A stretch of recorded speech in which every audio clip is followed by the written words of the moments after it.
Welcome everyone to this joint MDU DDU webinar on AI in healthcare, presented by myself, Simon Kidd, a dentist and dental legal advisor for the DDU, and Dr. Oliver Lord, a doctor and medical legal advisor for the MDU. This is the first time we're attempting a crossover between medical and dental. I think it's going to be really interesting to see what different things the medics and dentists take away from this presentation. And there's an opportunity to give us a bit of feedback on that once the webinar is finished. Just before we get on to the presentation, just a little bit more housekeeping. There is a Q&A function, so if you have any questions, you can pop them in the box at the side of your screen, and Oliver and I will try our best to answer those questions at the end of the presentation with the time allowing. If you're having any technical difficulties, that's the place to go as well. If you do get cut off, you can simply rejoin by following the link that you used to get here in the first place. For the dental professionals specifically attending, this presentation does qualify you for 1 hour of verifiable CPD, and the certificates will be circulated during the week. So moving on, these are the aims and objectives. I'm not really going to spend any time going through all of these. These were all on the promotional materials that were sent out and will appear on your certificates and so on in good time. And also the same with these learning outcomes. I would just say that the general theme of the presentation today is to discuss really how AI is being used in healthcare and talk about the medical, legal and dental legal considerations for the individual user and to an extent for healthcare services as well. So what is AI? Well, at this point, I am going to pass over to Oliver, who does know a lot more about this than I do, and he's going to talk us through what artificial intelligence means and try his best to explain how it all works. Oliver. Lovely. Thank you very much, Simon, and welcome everyone. We're very much looking forward to tonight, and I hope you enjoy it. So what does artificial intelligence mean? This is the definition from the NHS AI lab, and a perfectly good one. It is decisions you would ordinarily think of as being made by a human that get made by a computer. There is a very long history of this, of machines doing human-like decision-making going back at least hundreds of years, if not more. But the pace of this has really gone a lot quicker once we have the internet, once you have large data, once you have data centers that are able to break up problems into smaller amounts. And so we've seen a dramatic acceleration in what can be done with AI. So much so that statistics has pretty much been rebranded as data science, because we're now looking at massive data sets and a huge amount of interest in what could be done with them. So this is the usual way of thinking about how artificial intelligence and machine learning relate to each other, that artificial intelligence is much wider than simple statistics and goes into all kinds of possible models that have advanced over the last 40, 50 years. Deep learning is something that couldn't really be done without advanced computers, and that allows statistical models to find not just patterns, but meta patterns of patterns of patterns. And having the more layers in your learning model means the more kind of clever it can get. And at the epicenter of all of that is then generative AI. I'm not going to go into lots of technical detail about what all of those things mean, but we are going to spend a bit of time thinking about what generative AI means and how that's different. For all of data science, it's based on training a model. And roughly speaking, this is how you would train a model. You'd identify your objectives, you'd find your source data, you'd clean it up a bit, deal with missing data, maybe put some synthetic stuff in if you needed to make it all kind of whole.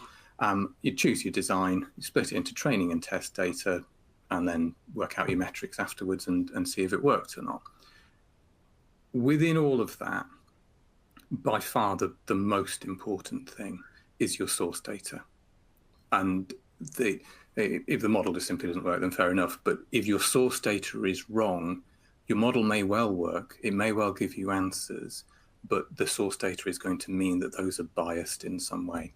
And so it's always really important to think about what was a model trained on. You might have heard of ChatGPT. It came out with a huge bang a couple of years ago. And this is the large language model that ChatGPT was based on, GPT-3. It'd been around for a little while longer than ChatGPT had. ChatGPT is a software add-on beyond the large language model underneath it. It's a vast model with 175 billion parameters. It's very difficult to hold that sort of idea in your head. It also means it's very difficult to second guess the decision making that it gives you, or to really work out how it's given you an answer. But its training data, and sticking with that theme, is listed by OpenAI in their model card. Interestingly, for more advanced models, I can't find the model card. They haven't made them available, but GPT-3 is, and they provide these four things here. So there's the common crawl dataset, which is essentially all publicly available websites that get crawled by a clever bit of software that goes and archives those pages. And that will pick up things like publicly available Twitter and publicly available Facebook blog posts, and maybe the MDU website, anyone who doesn't have a do not crawl message on their website.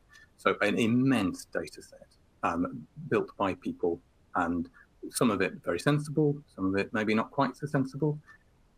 OpenAI recognized that there are problems with that, and they built their own data set as well. The web text data set is essentially Reddit, which is a social media almost kind of idea sharing site, and where people go and post questions and get answers from hopefully fairly sensible people.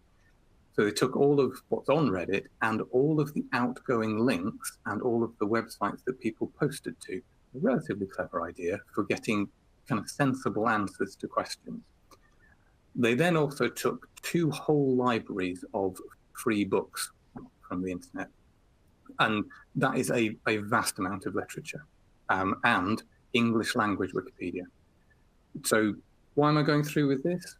Well, it's because we have a distinct Western predominance in that data. And so you're not going to see a huge amount of Chinese influence, African influence, or from other areas of the world in what GPT-3 is capable of producing.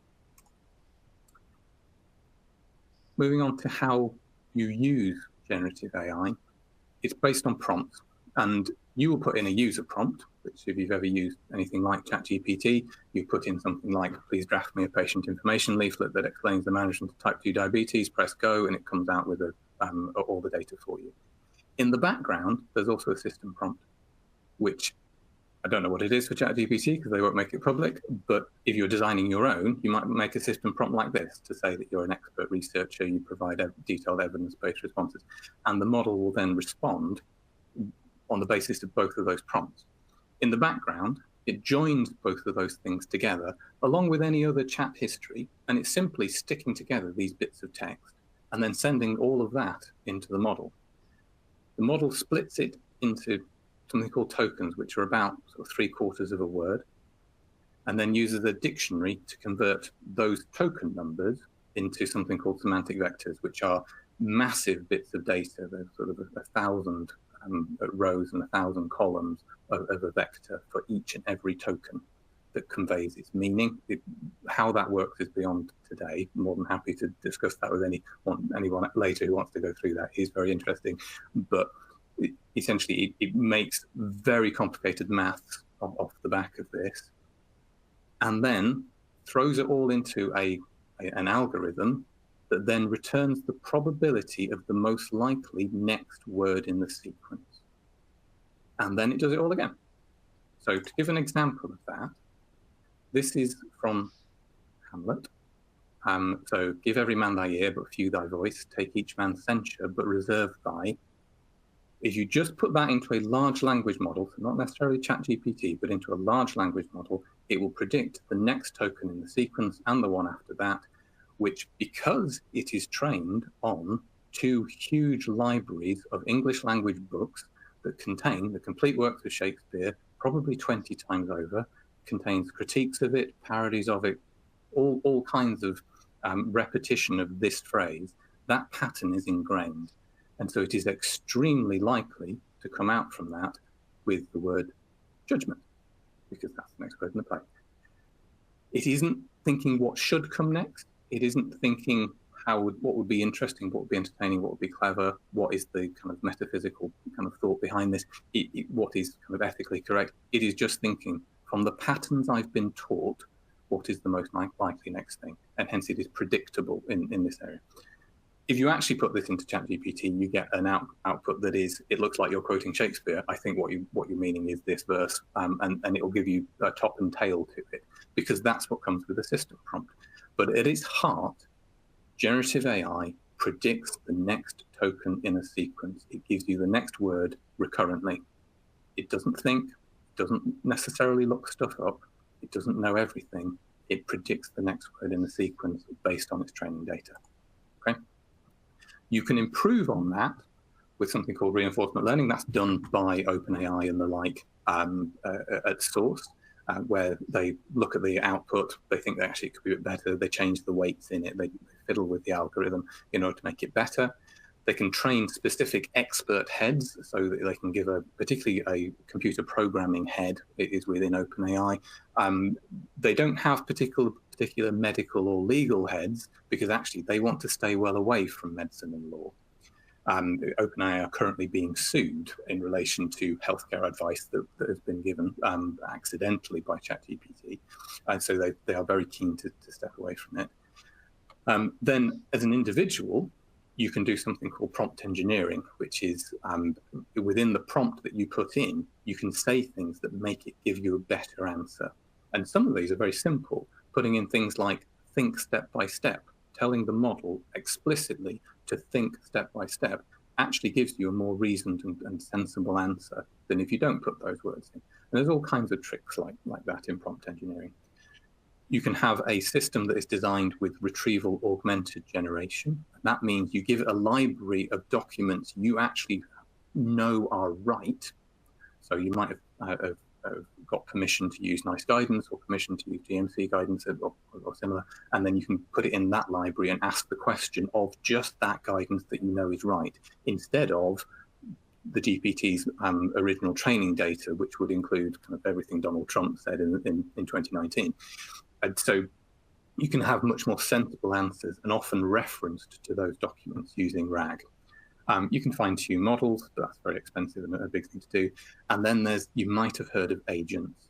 Agents is sending loads of calls to the model, going one step at a time through a decision-making process. And so that might be the first call to the agent is, who has made this query? Is that a member of staff or a patient? The next thing might be, is there anything in this that looks like a red flag for an urgent matter? And it'll go through question by question, working that out, but using a natural language powered large language model to make those decisions at each turn. Agents are potentially extremely powerful, but they do need to be coded. Someone needs to think about the sequence that they go through. There are some auto agent bits of software out there, but so far, thankfully, they haven't taken over the world. But potentially extremely useful things. Right. Clinically, seeing AI crop up all over the place. I'm quite interested for people to post in the chat how you're using it, because it's actually a very difficult thing to get a comprehensive view of all at once. We know from a GMC study some time ago that people are using things like ChatGPT. The Department of Health has just bought Copilot for everyone in the NHS. There's an awful lot on imaging, and ambient scribes have become extremely popular this year. So we'll go into a lot more detail on ambient scribes. I've also seen some things around automation of filing, new patient admin, rotas, back office stuff. So in terms of public large language models, things like ChatGPT and DeepSeek, Bard, they all have a warning not to rely on the output. That is a legal disclaimer, really. They probably are useful for generating ideas. They're not. They certainly have their place for that, but you can't put anything in that's is about a patient or could identify a patient, even if you're using it for generating ideas. Not necessarily good for generating differential diagnoses. For example, there's a lovely study a few months ago that showed that ChatGPT, if you gave it a diagnosis that didn't exist, it would tell you all about it. It would tell you its prevalence, the risks, etc., because it is just generating the next word in the sequence. And if you give it something plausible, it just kind of starts spilling out the textbook in medicine that it was trained from and gives you something like it. So you must check the output. We have lots of files with medical students where they have used ChatGPT, trusted it a little bit too much, haven't gone and checked the references. Obviously, when we see the statements, it's the first thing that we do is go and click on the links and make sure they do go where they're supposed to. That you may have heard of Deloitte. It's a huge consultancy firm. Last month, they got in a huge amount of trouble because they sold a report to the Australian government for 440, I think it's 1,000, not a million, huge expense. And most of the references in there apparently were hallucinations, they were fake. Because it was all artificially generated. So you absolutely must check the output, and specifically, I would say, go and check the references. There's all kinds of reasons why ChatGPT isn't good with references. I would say never use ChatGPT for anything clinical. Don't put any clinical information in. Even if you're just taking the patient's name off it, obviously no one will be that foolish. But a combination of data may make the patient identifiable, and public models learn from what you put in. And we've had scandals before, particularly with Cambridge Analytica, of people's data being pulled together in ways you wouldn't have expected. But it's very easy to do from a tech point of view. So we don't know that OpenAI or anyone else can link with Meta and Facebook and pull that data together. But it's not technically infeasible to do. It's just it would be utterly frightening if they did. Some public large language models can search the web, and increasingly they do. And that's one easy way of getting around the training date problem, that it takes weeks to train a model and they are instantly out of date because they then can't learn more once they've been trained. But if you can get them to go and search the internet, that works like retrieval augmented generation. So some of them do, but they probably don't search the web like you do. Perplexity is very good for this as a website. But I asked Perplexity, for a medical question, would you go and look at NICE guidance? And it very sensibly said, yes, we would look at NICE guidance, but we don't exclusively look at NICE guidance. We'd also look at other sources of information, like blog posts or kind of what random people think on Facebook. It would pull back from sources you would never go and look at, instead of exclusively looking at NICE guidance. Also, though it was very honest in saying that it is not UK focused. And so it might look at NICE guidance, but it's just as likely to look at South Asian guidance. It isn't tied to just what you would normally look at.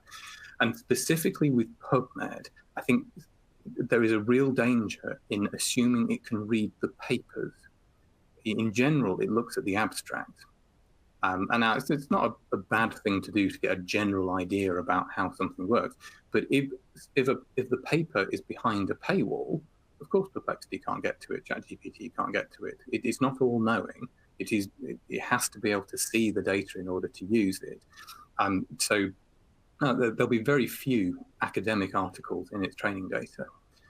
And the last thing is always to think that anything that's free, they're making their money somehow, and they're making it off you. And so you're giving them your data, and you can't give them other people's data. You don't have a right to, and that's patients, colleagues, and the place you work for.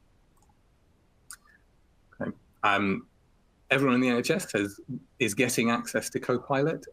There is a study that preceded this, which shows that NHS workers have saved 43 minutes per day, which is just huge. I would love to think that's 43 minutes you're now going to get back, but I just can't help but think that someone's going to try and fill that. But good luck to you.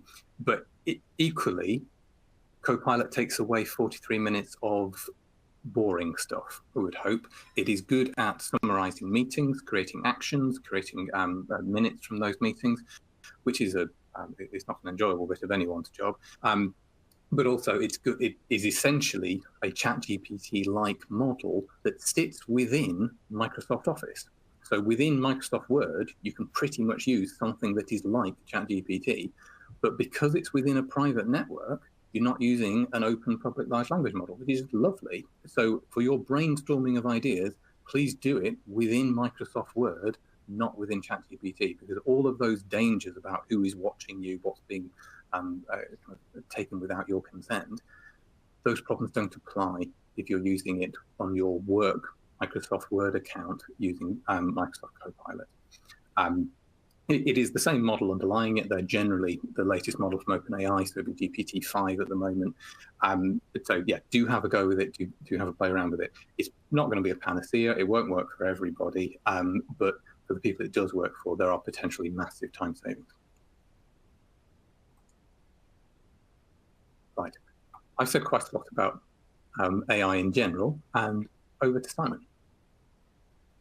Yeah, I thought I would just talk a little bit about AI's use in clinical dentistry. I think it's fair to say that dentistry is a little bit further ahead in the use of AI. Just to sort of explain to the medics on the webinar, in dental practice, they use quite a lot of disparate systems. There's multiple providers for practice management systems, and they all take this modular paid approach. And due to cost, many people won't use the modules. They'll go and get their own things.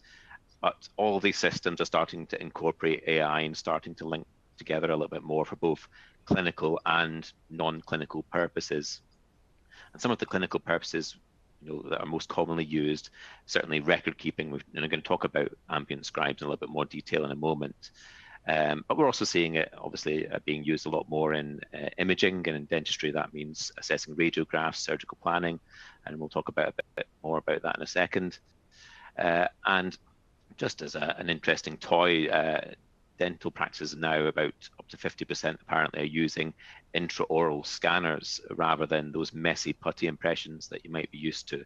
And those scanners can now take hundreds of images by waving a wand around someone's mouth.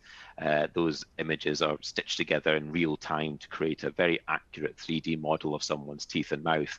And that has really wide-ranging applications in CAD/CAM design of restorations, smile design, milling and 3D printing in dental prosthetics. And this is all quite commonplace in dentistry now. And AI has a large role in assessing those scans and coming up with provisional designs that fit with the mouth and the overall environment. So lots of applications there. Just moving on to ambient scribes then. Thank you.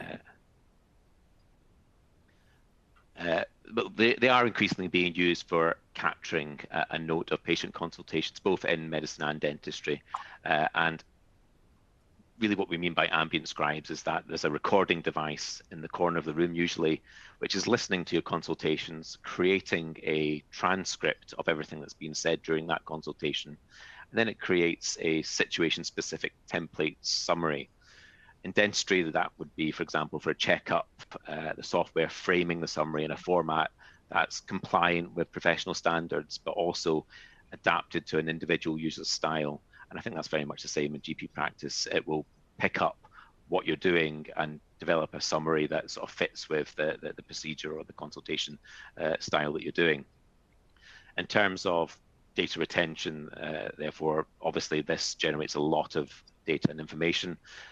Those audio recordings or transcriptions, most systems, to be honest, get rid of them as soon as they've had the summaries confirmed. So it will create that AI summary of the consultation and then essentially bin the transcription to minimize the amount of data being stored. You can set it up so that it stores that information for a short time, for example, 24 hours if you want to do some troubleshooting or final amendments to your summaries before you save it at the end of the day. But in general, it gets rid of them. In terms of the risks and benefits, it's just interesting to point out some of the recent findings and studies, but also worth bearing in mind that things are moving on just so quickly and at such an incredibly fast pace that most of the statistics that we're looking at on this slide right now will probably become old news quite quickly. One of the most interesting statistics here is that a systematic review completed this year showed that ambient scribes reduced the time spent writing notes by a little over 20% and reduced that after hours working by around 30%.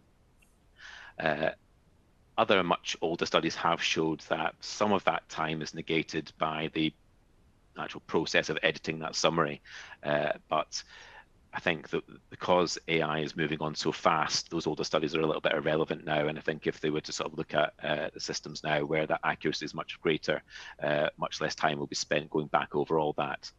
So you will start to see that benefit. And indeed, another study showed that burnout rates were decreasing significantly as a result. It's also interesting to note that a 2024 study showed sorry, it froze for a moment there.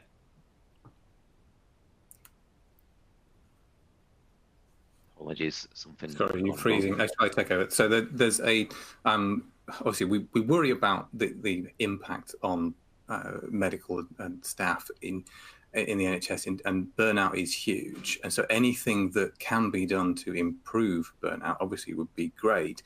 And taking away some of that doldrum of writing notes does genuinely appear to help, which is great. It's not a panacea, it's not perfect, but that reduction in one study from a particularly high burnout rate of 69% down to 43 is really great. Word error rate is quite a complicated metric, but about 8% is pretty typical of modern ambient scribes, which is quite good, not perfect, but pretty good. Sorry, Simon, are you back in the room? Yes, I think we're there. Yeah, cool. Interestingly, it is omission errors that are the most common. I think it is errors where something is put in that shouldn't be there, though, that is by far the most dangerous. If you think about the GMC or the GDC, it is writing something in that didn't happen is far more dangerous than forgetting to write something. We'll just go back over some of the key things to think about when adopting an ambient scribe system into your practice. I think that one of the really important things to remember is that it is the practice or the service that adopts AI and not the individual. And again, going back to sort of dentists where they've got a lot of associates who might decide to sort of paddle their own canoe and start using this technology without necessarily letting the practice owners or the corporate management know they're doing that, you are risking a little bit a breach of your agreement with the practice, and you could actually get the organization into a little bit of hot water in terms of regulations and compliance, because there's a little bit of I dotting and T crossing to do, and if they don't know you're using it, then that's not happening. I think also patients need to know that you're using AI scribes, and it can be helpful just to have a little bit of clear signage both in the surgery, in the waiting room, and you might want to also think about putting something in patient communication. So if you're sending out reminders about appointments, you can put a little bit of information about what you're using in that as well, so patients are just really well informed. In terms of gaining their consent to use this, I think verbal consent's absolutely fine, provided that the system isn't actually making an audio recording. With the transcriptions, again, you need to be wary that if a patient does withdraw their consent at any time during that consultation, you do need to stop the system and move away from it. You also need to think a little bit more carefully about how you phrase things. AI summaries can get a little bit confused by double negatives. For example, if you were to say something like, I'm not seeing no evidence of decay, where obviously your intended meaning there is there isn't any decay. The summary might take the not seeing no to cancel each other out, and that can lead to a summary that states the negative, which is I am seeing evidence of decay, which is of course quite a serious error. So we do need to get a little bit better about how we phrase things if we're using these ambient scribes. Translation, I mean, that is a function that is available within the systems, but I think we just need to be a little bit wary of translating into a language which you don't personally understand. I just don't think there's any real way for you to check for confabulation or any sort of errors in your summaries.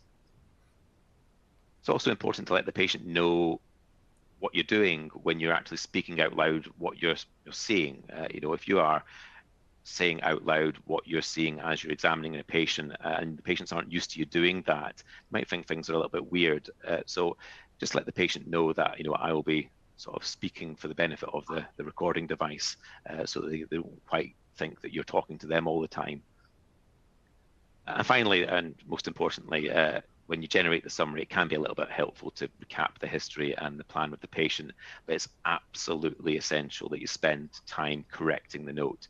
It's really important to remember that AI is a tool, and you can't really blame it if your final note is incorrect. It's very much the clinician's responsibility to check it over and make sure it's accurate. Just a little bit about imaging as well. In dentistry, obviously, we're going to talk a lot about dental radiographs, but the principles of how imaging works are exactly the same, really, as those in medical imaging. Again, these are two-dimensional images we're looking at here, and how it really works is the AI software rapidly scans the digital image of the radiograph in this example, compares it to an extensive database of pathologies, and then the system identifies abnormalities, which in the dental example shown here, it's things like decay, gum and bone loss, calculus, abscesses, and it can provide even some quantitative data by measuring the size of those lesions and those sort of bone height levels, and compare them to previous images to show progression of disease, and that can be incredibly helpful. The key findings in this system are highlighted by putting color-coded overlays over the radiograph in real time, which obviously helps clinicians pinpoint areas of concern and have those consultations live with the patients, and allows you to obtain that valid consent through a meaningful discussion with the images there in front of you. And they also have an ability to produce a bit of a summary report, which can be helpful when you're sort of writing up your radiograph reports. And again, in dentistry, we tend to write our own reports because we're taking a lot of the IRMA roles all in one. Again, all of this really applies in medical imaging as well. These models all require, obviously, sort of large and diverse, well-annotated data sets to really avoid any bias and ensure accuracy. And I think that's where things will improve as those data sets improve, as we get more and more information into the background that's well labeled and means that we can get a greater accuracy. It's not a replacement for professional judgment. Again, clinicians remain accountable for the diagnosis and treatment plans based on these images, especially since the reasoning behind these complex AI algorithms is quite opaque. Just in terms of accuracy, there have been some recent studies that have shown that the AI systems consistently demonstrate a much better accuracy in detecting dental decay, often outperforming human interpretation. And a comparison from 2024 showed that an overall accuracy of 89% was shown with AI interpretation, compared with 86% with human interpretation. And we're starting to get into the territory where we have to ask, you know, is it negligent not to use it? Is it negligent to go against what the AI is picking up if it's doing a better job than humans? And they're very big questions, possibly not for today. Just moving on a little bit to some of the things that are in development. We've talked a lot about record keeping and ambient scribes and so on, but sort of the next level up from that we're seeing is AI being used to go back through that summary and then pick up the fact that there is a treatment plan being produced. It can then produce a consent form bespoke to that consultation. And indeed, it can also pick up, you know, whether a referral's been suggested, and diary manage, put a little reminder into your diary and say you need to complete this referral. And it can also have a pretty good stab at populating that for you to save a bit more time. And moving a bit further on from that, we've got the ability of AI to scan through a patient's entire history, identify risk factors, and create personalized prevention and care plans. And obviously this has a few applications in the public health scale as well. We'll see deep learning and medical imaging continue to improve, and we talked about the greater volume and quality of those data sets. And things in medicine that, you know, I've just picked up, AI algorithms can now identify specific genetic pathways and biomarkers, leading to more targeted and personalized therapies. And again, a lot of people on this call probably know more about that than I do.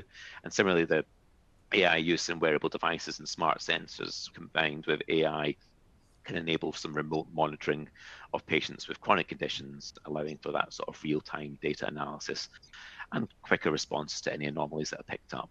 Again, this is not an exhaustive list at all. The applications of AI in healthcare are absolutely countless. But I think it's important to sort of recognize that AI might be moving beyond being simply a tool. And if AI starts to provide clinical advice that's informing the individual care of a patient, there are questions raised about accountability. And again, that's something we need to really sort of start being aware of in healthcare. I just wanted to mention that the GDC this year published some research conducted by the Peninsula Dental School, which looked at how AI is being used more globally.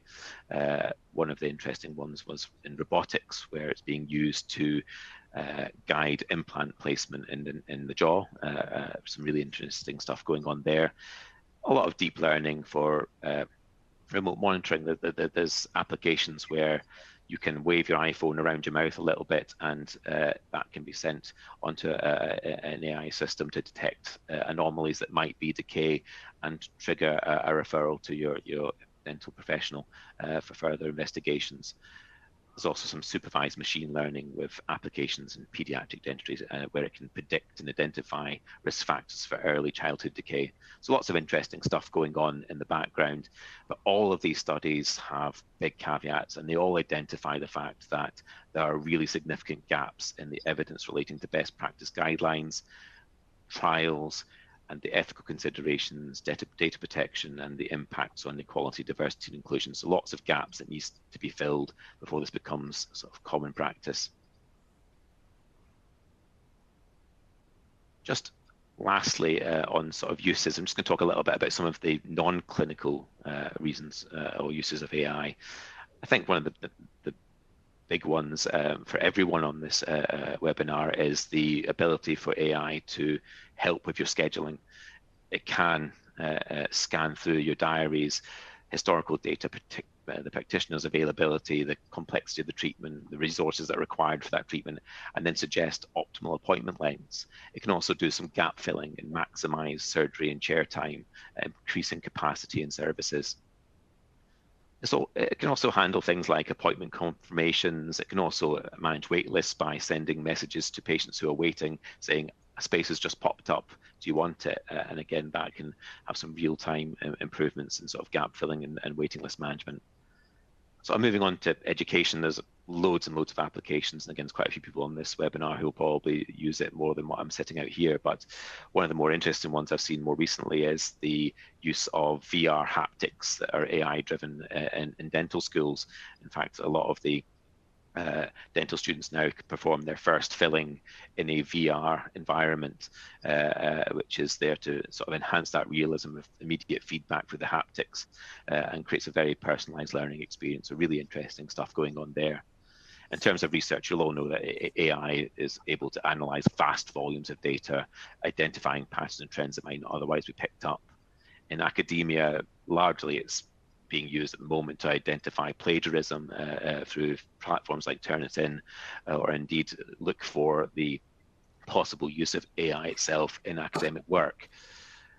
Certainly with dental practices, again, we're actually seeing it being used more in marketing as dental practices and corporates focus more on cosmetic treatments in the bottom line. It's able to obviously deploy LLM chatbots to chase leads. It's also able to analyze patient data to deliver targeted ads on social media to individuals who are more likely to be interested in a specific treatment. And lastly, we're seeing it creeping into complaint handling, which we as the MDU DDU are starting to notice more and more. I don't know about my MLA colleagues, but certainly the dental legal advisors are seeing a much higher frequency of these suspiciously well-written complaints coming in. And we're also seeing quite a lot of our members having had a go at responding to complaints using things like ChatGPT, which for all the reasons that Oliver set out earlier is quite problematic, because for an LLM to generate an appropriate response to a clinical complaint where there's going to be clinical information involved, you'd have to feed the model confidential patient information, which does risk serious breaches of patient confidentiality. So, I mean, the lesson there is contact your indemnity provider before you start setting out to respond to a complaint, rather than relying on AI. Yeah, lovely. Thank you very much, Simon. I've just seen there's a question in the chat already about, isn't it time to expect that NICE, the GMC and the Royal Colleges write specific guidelines for the safe and effective use of AI? Absolutely brilliant timing. And going on to what is the current scope of governance in AI. And it is a dearth of things, really, that there is no AI-specific legislation. The official approach of the UK government is that each regulator should decide for itself how AI is going to affect its sector, which is a real challenge to joined up thinking across the whole of the country. So the ICO, the Information Commissioner, really picks up the banner and run with it. And the advice on the ICO's website is incredibly detailed for people who want to make their own models. It is phenomenal. We'll go through the other regulators in turn, but essentially it is sector-based. The only legislation that really is overarching is GDPR, that AI is about data. It's about people's data more often than not in healthcare. And so GDPR is the thing to worry about and to get right. Obviously, the Data Protection Act, or data protection legislation as a whole, only applies to natural living people. So it doesn't apply to people who have died. But all of the scope of it applies to everything you do with AI. There are a couple of other useful governance frameworks that I'm going to very quickly cover. So the OECD is an international organization for economic cooperation and development, and they've come up with these principles for how you will use AI. And you'll see principles all over the place. Every large company has a strategy with principles on how they're going to use it, but most of them kind of lean back to the OECD at some point. So having accountability, somebody owns it, someone is responsible for buying it in the first place, for implementing it, and hence they're responsible for the training of staff in its use. And when there's a problem, they're the person you go back to.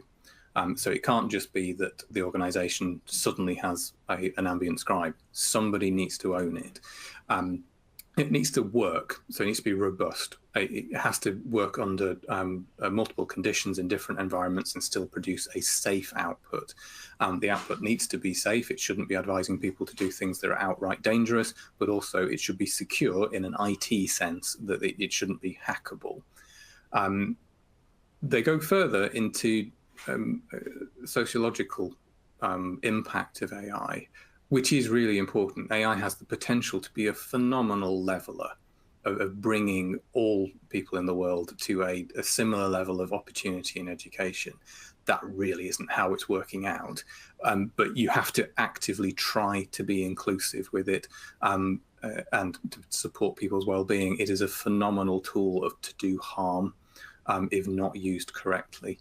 Particularly around kind of chatbots for young children as emotional connection. There's a huge number of those being marketed out there, and they may well be really quite dangerous.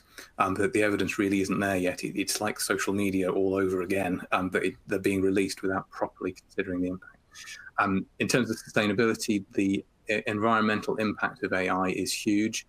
The average call to ChatGPT is 3 grams of carbon dioxide.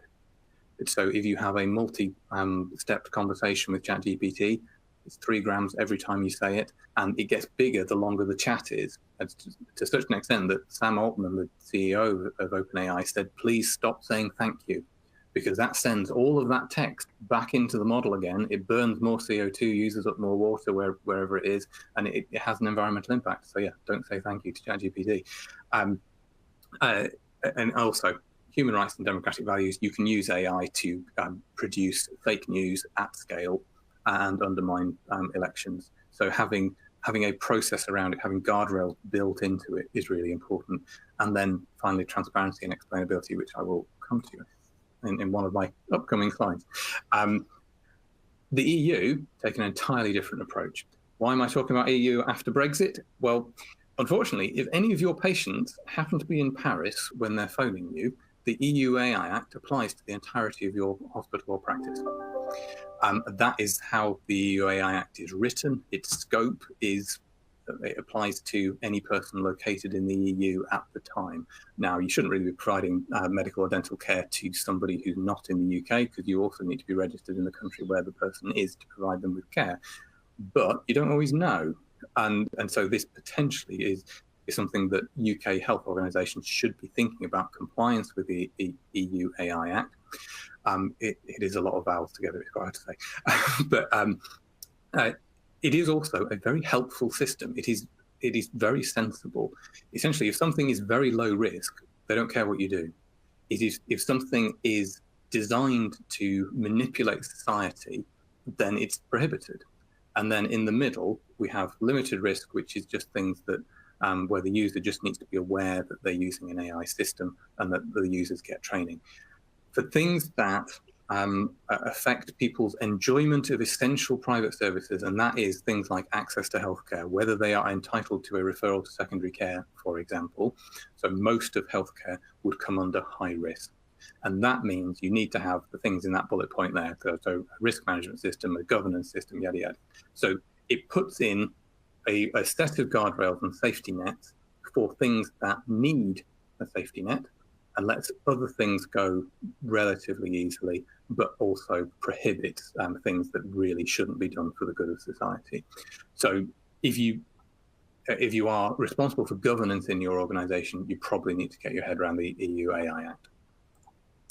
Coming back to transparency and explainability, essentially the difference between the two is that transparency is how the model works. So can you explain to the patient how your ambient scribe works? That it's listening to what we're saying, it's converting that speech into text. It's then, at the end of the consultation, it will send that to a large language model, which will summarize that transcript into a set of notes, which we'll then look at together. Okay, can you explain it in those terms, roughly speaking, how it works? You don't need to go into fine detail. There's some really helpful information on the ICO website about what transparency really means. But for large language models, you can't get into what each of those 175 billion parameters was doing with it. So you don't need to go into that level of detail, but you should, roughly speaking, know how it works. There is then explainability, and that is how did it come to the individual decision that you have? Again, you don't need to go into huge amounts of detail. This is the information that was passed in, this is what came out, and together with the transparency of the system, you can hopefully put something together about how it came to the answer it came to. And again, loads of really helpful information on the ICO website about that. In terms of being robust, and I think one of the big questions that should be on all of our minds is, does it work? And for normal data science, for normal machine learning, it is statistics. We have metrics. You have positive predictive value, sensitivity, specificity. You can calculate all of those things mathematically and be really accurate about whether it works or not. For generative AI, those things just don't work. There are a whole load of benchmarks that are mostly kind of university level exams that these things tend to get tested against. Because of that, I have a suspicion that lots of these are gaming the system and they're being trained to be good at those tests. That doesn't necessarily make them clever, it makes them good at that test. So at the moment, we don't really have an industry standard metric, certainly not a single metric that says how good a large language model is. So really, you have to test the system you've got. You have to say, does this work or not? In terms of accuracy, for large language models, you also have to think about what is the training data. How old is it? That they have a cutoff when they're trained and they can't take in more data after that, unless they're fed it by a RAG system. And then hallucinations we've hinted at. I say my background is in psychiatry. I would call this confabulation, and I would encourage you to as well. But the IT industry has seized on hallucination. It is plausible that inaccurate information that is mostly entirely fabricated. So that is confabulating. But it does this because all it is doing is generating the next word in the sequence. There's no check in it. There's no referencing, there's no looking stuff up. It is simply coming up with the next word in the sequence immediately. It does every token at the same speed as it's done the previous tokens. There's nothing that requires deep thought from it. It just does it. And so sometimes it gets it wrong. Interestingly, if it confabulates early in the output, your entire output is going to be really, really wrong. If it confabulates really late in the output, then it'll probably just be that. So if you notice errors early on in your summary, then that's possibly a sign to, if you're in Copilot, to click the button again rather than go with it. But also, if you're in Heidi or an ambient scribe, then that's a sign to look really carefully through the rest of it if there's an error at the start. Large language models can't do maths. They can do 2 + 2 because there's enough books that they've been trained on that have got basic maths in. But if you try and give it what's the square root of 4,507, it won't have seen that very often. And so from its pattern recognition point of view, it's not capable of doing it. It's not a calculator. It's not an all-knowing computer that can do everything. It is it just churns out the next token in the sequence. So an ordinary large language model is not good at maths. ChatGPT and other bits of software divert these questions off to a calculator and then send them back again. So ChatGPT can do maths. When it comes to sector-specific advice, it's also not very good. They specifically don't want to be good at law and medicine. And so they're not. They're all right. And I think it's a really interesting area for study. And there are some questions coming in about kind of how accurate it is. I would say, particularly to the medical students out there, it is a really good thing to study at the moment, is you find some authoritative kind of gold standard answers and then ask the questions of ChatGPT. Be careful about intellectual property when you're doing that. But trying to work out how accurate ChatGPT is in various specialties, I think, is a really useful thing to do. Thinking about, or large language models in general, but thinking about specialty-specific stuff and different models that might be under the hood, if you're going to do it technically. But I think that's a really interesting area of research at the moment, because these are used so much. They're used by patients so much. Probably about 11% of people are taking health advice off ChatGPT. But it is about 75% accurate, so plausible.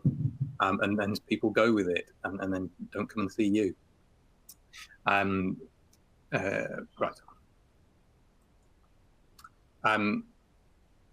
In terms of fairness, there is a legal requirement that you don't discriminate against people. And hence, if the large language model that you're doing discriminates in a way that you can't spot, then that is a huge problem for which you are liable, because you will be the person providing the care that is then biased. Very difficult to spot. And very difficult for end users to test for. These really are tests that need to be being done by developers of the large language models at source. But it is worth being aware of that actually you need to make sure that you're not being persuaded to do something that you wouldn't otherwise do, because actually this patient is female and the model has a bias against providing treatment for whatever reason or for whichever demographic. If you spot things like that happening, you absolutely must raise concerns about those. But it is very difficult to spot. You can do relative audits. So if you put into a model a clinical history and then get an answer from it and then change the demographics in it and put the same query in again and do that 20 times, then that's how you spot these biases. That's how you would systematically work through them as a developer. But no one is really expecting end users to do that. So you can get misrepresentation in the training data. If its training data is wrong, the model has no chance of getting it right. And so that means we are at risk of propagating historical biases. If there are things that are based on unconscious bias or outright prejudice from 20 years ago, and you then include that data in the training data, obviously the model is going to churn that out again. And hence you have this proactive fairness testing that I've just described, and constantly looking at outcomes. That AI can save a lot of work, but it does come with an amount of governance around it. You have to be auditing things, and you have to know where to raise concerns. Initially, that will be to your employer. For those of you listening who are employers, then obviously these things are going to come to you. But as you are accountable for the system, that you're the one who bought it, you would then go to the developer with them. Right. Common pitfalls you may not have considered is, first of all, intellectual property. So that is both who owns the outcome from output from ChatGPT. That's not really settled. If you put into ChatGPT, for example, give me all the guidance you can think of on confidentiality when parents are separated and request for the child, that will probably go to our guidance and it might give you almost word for word the MDU guidance on that situation. I'm afraid that's our intellectual property that ChatGPT has given to you. It's still ours. And so you don't necessarily own the output from ChatGPT. ChatGPT doesn't claim ownership of it, but that doesn't mean it's yours. Equally, there's a real danger in putting other people's intellectual property in there on purpose. Because that is, if you're taking academic articles, for example, you may well be breaching the license terms by which you've acquired it. So there are potential pitfalls around that. Plagiarism, I think, is a fairly obvious problem, particularly if you're doing, if you're at uni doing academic work. You need to check your references. You need to go through and make it your own. You might use it for brainstorming, but you cannot use it to do your homework. Probity is a massive concern, because if you're not checking the output in whatever sector, whether that's from the ambient scribe or in the clinic letters or what have you, if it is generating text for you and it's putting in things that didn't happen, then people go to the GMC for writing things in notes that didn't happen.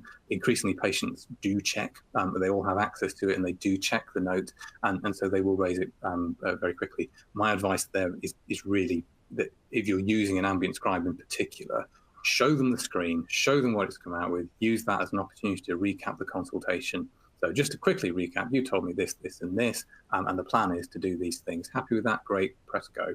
And so that gets you round that probity problem.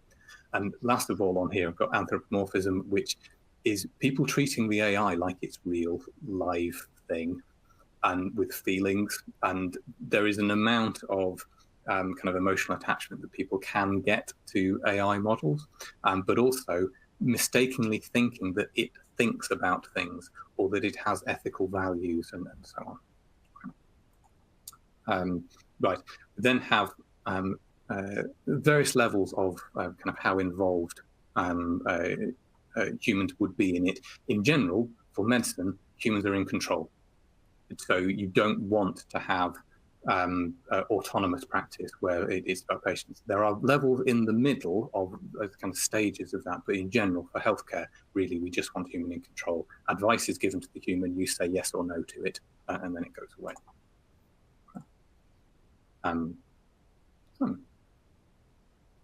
Thanks, Oliver. Just a little bit about data protection obligations. I'm going to whistle through this because I can see time is marching on. I think one of the most important obligations is having that data controller role within the practice. So this is the service that you work for.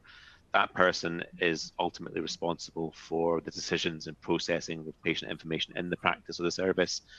And they need to be mindful of the legitimate reasons for processing data in the first place, and there are specific legal bases for that in the GDPR and the Data Protection Act. I won't go through all of those now, but there are plenty of them, and including that special category information for health and social care.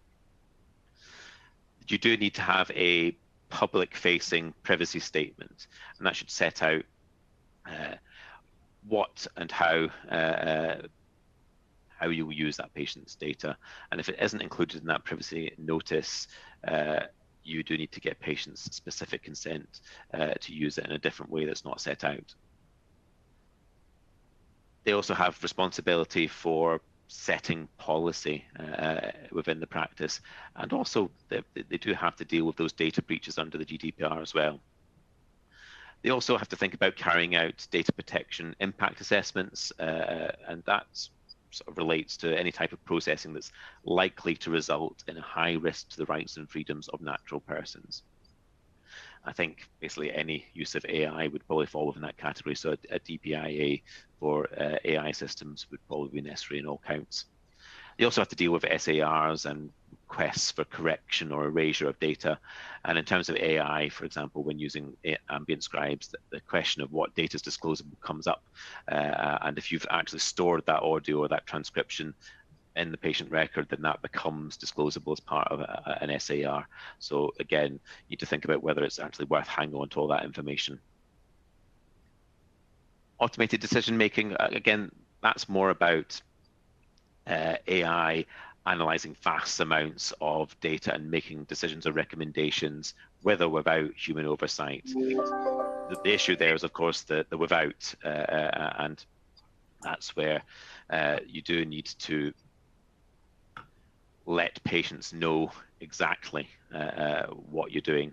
You need to provide clear, understandable explanations of how the AI system works, and an explanation as to what the automated decision means for that patient in terms of its potential diagnosis, treatment recommendations or referrals, and so on. And obviously there need to be safeguards in place, including that right to move on and obtain human intervention if they're not happy with the output. Lovely. Just moving on to what the regulators say, I'll let Oliver have a go at the GMC. Thank you. So in essence, the GMC don't have AI-specific guidance. What they say is all of the rest of our guidance applies, and hence you should follow that. And these are the ones that they particularly highlight. So you should be competent in the use of everything that you use, and that would include AI. So if you're using an ambient scribe, you should go and do the training for it before you use it. You should understand the risks that come with it and how to raise concerns and how to fix output. They also say you mustn't discriminate against people, which I think is a much wider and deeper problem, and not necessarily something that you would be thinking kind of day to day.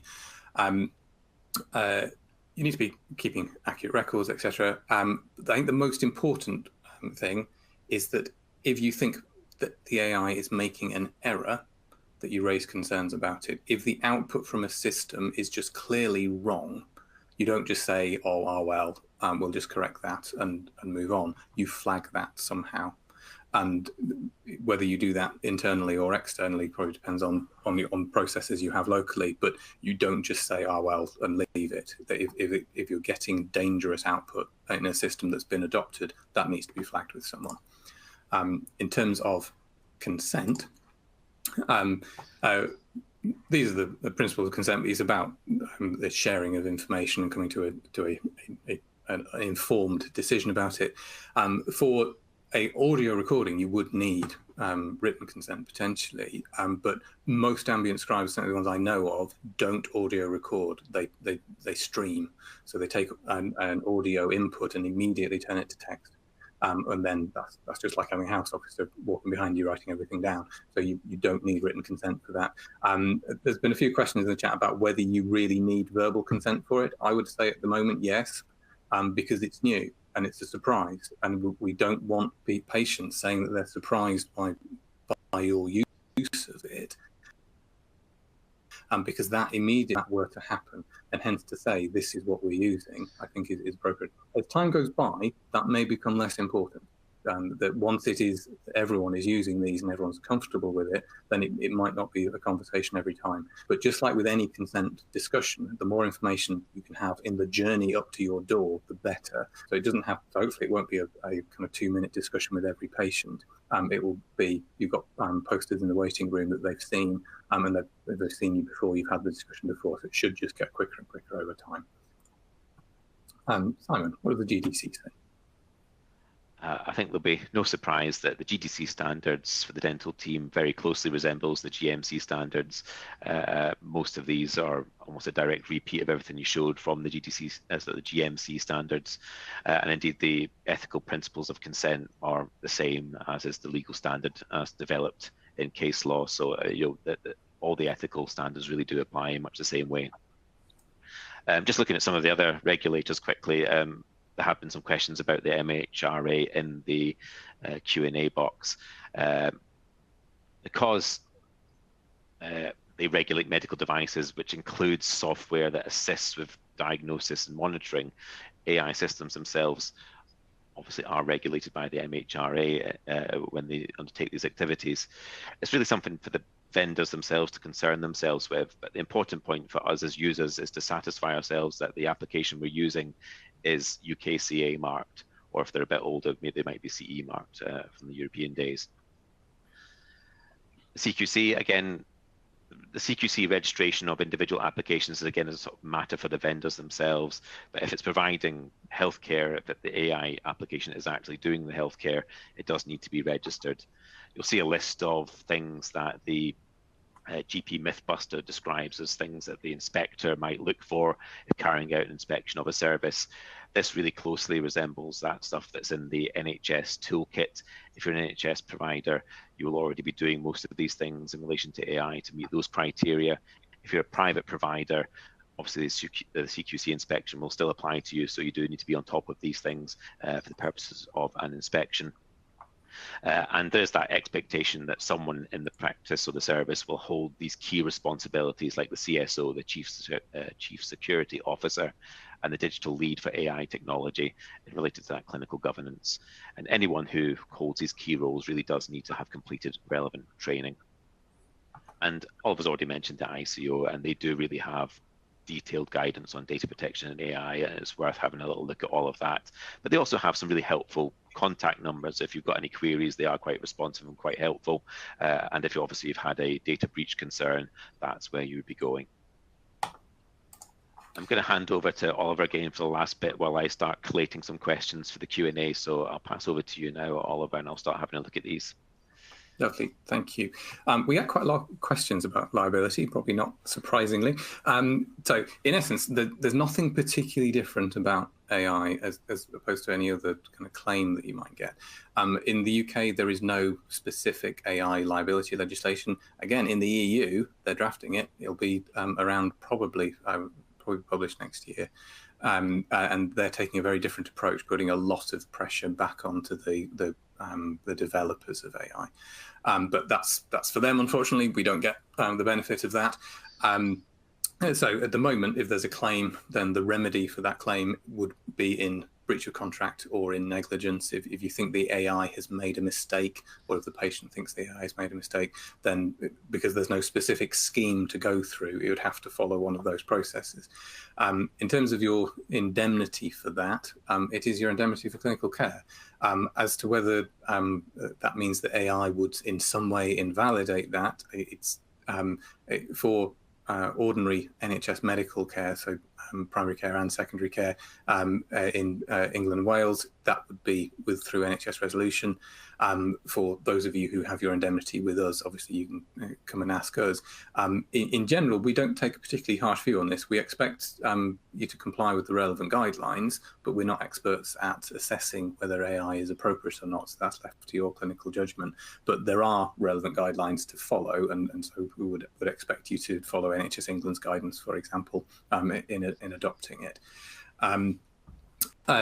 For complaints and everything else that may arise from the use of AI, then you would just come to us as normal. Right, in terms of putting all of that together and how do you adopt AI safely, there is a really helpful document produced by the NHS AI Lab, I think, but published by NHS England on how to use an ambient scribe. And how to provide it. And really, all of the things in that are the things that you need to do in order to adopt any AI system. And so I would encourage you to look that up, the NHS England guidance on the use of ambient scribes. The most important thing is it is adopted by organisations, not individuals. I keep coming across individuals who are using HIDE without the organisation knowing. You can get in a lot of trouble because all of the data protection stuff hasn't been followed. You're using the organisation's data in a way that they don't know. It's bad. The organisation must have a clinical safety officer. It's not quite as difficult as it sounds. There is training on e-learning for health in being a clinical safety officer. That's followed up by a slightly longer training package offered by NHS Digital. But if you're in a hospital, in a large primary care practice, or in an ICB, then send someone on the training, get that done. The training is so that you can complete the mandatory risk assessments, DCB 0129 and 0160. They're not huge, but they do need doing. And that's about making sure that your use of it is safe for your population. So everyone's practice is in a different area with slightly different nuances to it, and it's just making sure that that fits your circumstances. Because you're dealing with patients' data, you have to do a data protection impact assessment. There is also an online toolkit called the Data Security Protection Toolkit that you need to log in and click through to make sure that you've assessed everything you need to do. There is a comment in the guidance on being prepared or ready for system integration.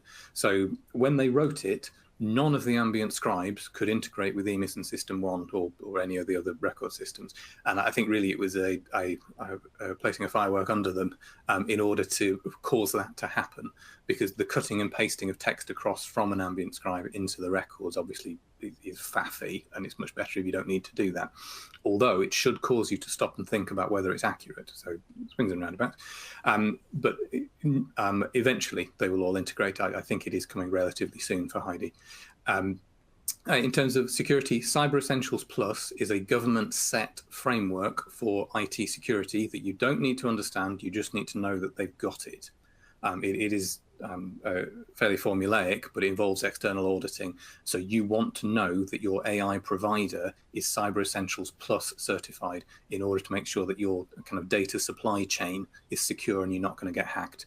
So ordinary Cyber Essentials isn't quite the same, because Plus has an extra level of independent auditing. Should be a regulatory check, make sure you've got the UKCA certification, and there is also a really good ICO data protection toolkit.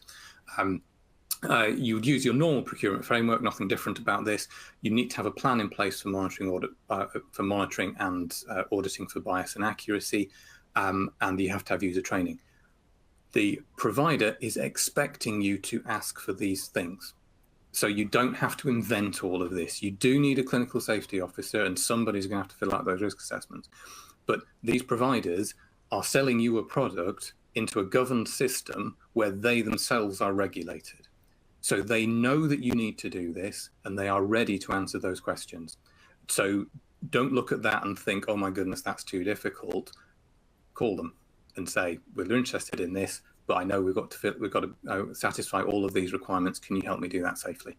Okay, don't feel that you need to do all of that on your own. Okay, we've gone slightly over time, but just a quick summary before we go to the questions. That organizations should adopt AI, not individuals. This is not something to be doing on your own. You can use Copilot on your own, but that's because it's been bought for you by the NHS. If you are adopting AI, I would suggest you, very heavily suggest you follow the NHS England governance framework as set out for ambient scribes, kind of really whatever you're planning on implementing. Do seek training. This evolves really quickly, and things do move. What these things are capable of and what the risks are does change over time. If you see things that are dangerous, you raise concerns in the usual way. Yellow cards for devices that are MHRA registered, but also within your organization. Carefully consider consent, especially as we kind of transition into this new age. It's going to require more conversations than we'll need to do in a few years' time. And have that plan in your mind for refusal. There's a question I saw in earlier on about what if someone changes their mind halfway through? They've changed their mind. Delete the transcript, turn it off, go back to pen and paper, or back to EMIS. But it's not something you would ever be able to insist on. So yeah, plan for that refusal, have the old backups still there, ready to go, and always check the output and correct it. An 8% error rate means probably a couple of words in every consultation. So you would need to be correcting everything. Okay, that is all of the slides we have. I'm very sorry we've run over, but for those of you who are able to stay around, we will take some questions. Simon, have you found anything? I mean, we've got over 100 questions, so we're not going to be able to cover all of those, obviously. The good news is I think a lot of the questions were answered as the presentation went on. So I've tried to pick out some of the things that haven't been covered in the presentation that we might be able to answer. And apologies if I don't pick out your question. What preventive measures are there to stop staff putting in identifiable information into these systems, either deliberately or accidentally? I think the rather frightening question is none. Sorry, the frightening answer is none. That it would depend on your individual organisation, but I don't think there is anything that could stop someone with access to ChatGPT from putting specific things into it. You could block the website from your organisation's system, so you can block the address for it entirely, which is probably not too bad an idea. But if you're using Copilot, for example, and you put in, please tell me how to make a bomb, there are guardrails within it that should stop that from happening. But there are also ways of getting around those. So yeah, I think the best way through that is logging of people's use of IT, to be honest. That if you're not watched, people tend to go off and do some strange things. Whereas if everybody knows everything's logged, it's a professional environment, hopefully that means people won't be silly. A question close to my heart. Do you have to practice with ambient scribes for it to learn your accent and recognize words that you're saying? I think that the unfortunate truth there is if it's not very good first time round, it probably isn't going to get any better, because it's not retraining a model. The model was trained by Microsoft on hundreds of hours of labeled text, of labeled speech, and they don't retrain that themselves. So no ambient scribe provider has their own trained model, to my knowledge, and it's not learning from everything you say to it like Dragon Dictate does, for example. So no, it doesn't adapt. You probably need to adapt to it more than the other way around. But equally, these things are continuously updated. So as new models come online, they get tested out, and as long as they're safe, they get deployed. So also that can mean that the accuracy you get changes over time, possibly both ways, up and down. Another interesting question. Someone has asked, is it acceptable to send a text message prior to an appointment informing patient about the use of transcribing software to allow them to give that consent in advance, just to save a little bit of time with that I think that's a really conversation? good idea. Yeah, I think anything you can do to increase that information that you provide is good. So it depends on how your system is set up. I appreciate in primary care, it's quite easy with Accurix to send text messages. So yes, if you automate that somehow, that seems entirely appropriate. And just so that it doesn't come as a surprise on the day. Yeah, absolutely. Another question again about ambient scribes, which is a very popular subject. Do we need to record the consent in the notes specifically? I think it's advisable to. That if it becomes your usual practice that you will just simply never progress without having it, and the patient is clearly aware that it's happening, you don't necessarily need a specific thing. But equally, because you've got an ambient scribe going, it is very easy to go straight into "thank you, you're okay with us using the scribe" as the first thing that goes in. It's then in the notes in kind of half a second. And so I think it is very easy to do it like that. But equally, if it is your usual practice, you do the same thing every time, then it doesn't necessarily have to be recorded if you're confident that you would always do it 100% of the time, that you would always ask if it's okay. Yeah, I think we'd be advising our dental members very similarly. There's a question about how much of this clinical safety risk assessment applies to dentistry, and I think the vast majority of what we've covered applies to dentistry, but if you've got any specific questions, you can get in touch with us separately about that. But yes, a lot of the NHS guidance is NHS guidance, and if you are an NHS provider or performer, then you need to follow the NHS guidance. But of course, if you're also a CQC registered organisation or premises, again, you'll need to be able to pass a CQC inspection, which does have lots of requirements along this line, equally of dental practices as it does to GP practices. Very interesting question from someone in private practice. When I say that AI should be adopted by organisations, not individuals, I think if you're in private practice, you are the organisation. So yeah, if you are the only one there, then yes, you can do it, but you have to do it as the organisation, and hence you need to jump through all of those hoops, and you'd need to do all that on your own. You may want to take on the services of a private clinical safety officer in order to assist you with that. And I think they do exist, because it's an awful lot to learn on your own. But yes, what I mean is individuals who are employees definitely shouldn't be doing it on their own, but it is easier to do as a large organisation. I think we probably should need to cut it short there, but someone has asked whether they'll be able to have access to the presentation afterwards. It will be on YouTube as an on-demand presentation in the coming weeks, so you will be able to sort of revisit the presentation then. I think at that point we will draw things to a close and just say thank you for everyone. It's been a really good turnout. We've had loads of really interesting questions. I'm really sorry we didn't get to them all, and it's been absolutely brilliant to sort of delve into Oliver's brain, because he just knows so much about this. So thank you, Oliver. It's been really interesting for me as a dentist, and I'm sure for the dentists that are here also. So thank you very much for all your engagement, for all of the questions, and for staying with us. I'm sorry we overrun a little bit, and I hope you now go on to have a lovely, pleasant evening. Thank you very much. Bye, everyone.